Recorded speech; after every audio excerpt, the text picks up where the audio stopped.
Mossad operation, Houthi सरकार के सबसे वरिष्ठ नेता जमीन पर। दुनिया चौंक कर रह गई। नमस्कार, रियल भारत न्यूज में आपका स्वागत है।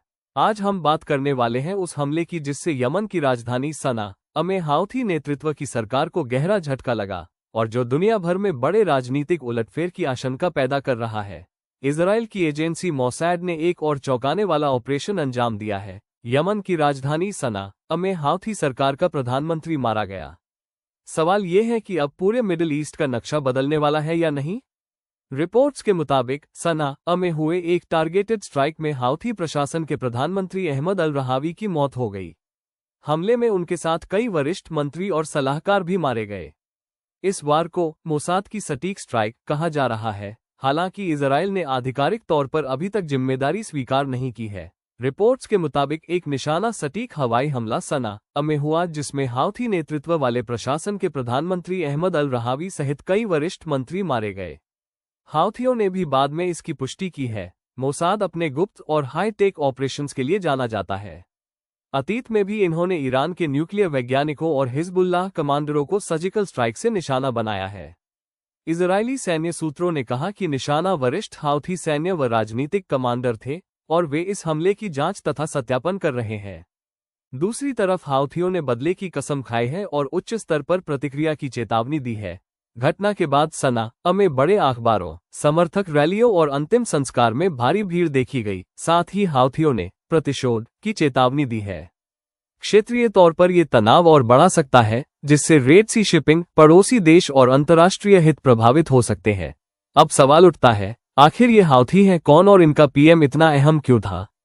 हाउथी यमन में ईरान समर्थित एक बड़ा समूह है जिसने पिछले कई सालों से राजधानी सना पर कब्जा कर रखा है।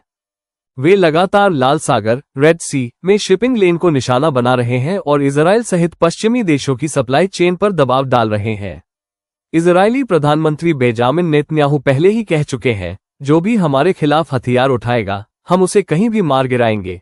इस हमले को नेतन्याहू सरकार की आक्रामक रणनीति का हिस्सा माना जा रहा है, खासकर ऐसे समय में जब इजराइल गाजा और लेबनान बॉर्डर पर पहले से ही कई मोर्चों पर लड़ रहा है।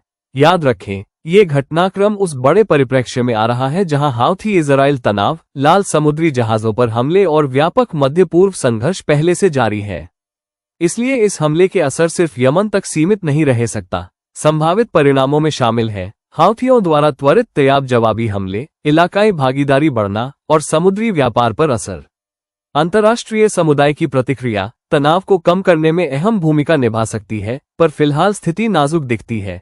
एक हाउथी बदला लेने के लिए रेड सी में और जहाजों पर हमले बढ़ा सकते हैं। 2 ईरान और इजराइल के बीच प्रॉक्सी वॉर और तेज हो सकती है। 3 अंतर्राष्ट्रीय तेल और व्यापार सप्लाई चेन और महंगी हो सकती है, जिसका सीधा असर भारत और दुनिया की अर्थव्यवस्था पर पड़ेगा। फिलहाल ये साफ है कि यह हमला यमन की राजनीति और पूरे मिडिल ईस्ट में भूचाल ला चुका है। अगले कुछ हफ्तों में देखना होगा कि क्या हाउथी सच में बदला लेते हैं, क्या इजराइल नए मोर्चे खोलता है, या फिर बड़ी ताकतें जैसे अमेरिका और सऊदी अरब तनाव घटाने के लिए बीच बचाव करती हैं। दोस्तों, मोसाद का ये स्ट्राइक मिडिल ईस्ट के हालात को और उलझा सकता है। आपको क्या लगता है, हाउथी बदला लेंगे या ये सिर्फ इजराइल की ताकत का प्रदर्शन था? अपनी राय कमेंट में लिखिए। अगर आपको ये विश्लेषण पसंद आया तो वीडियो को लाइक कीजिए, चैनल को सब्सक्राइब कीजिए और घंटी का बटन जरूर दबाइए।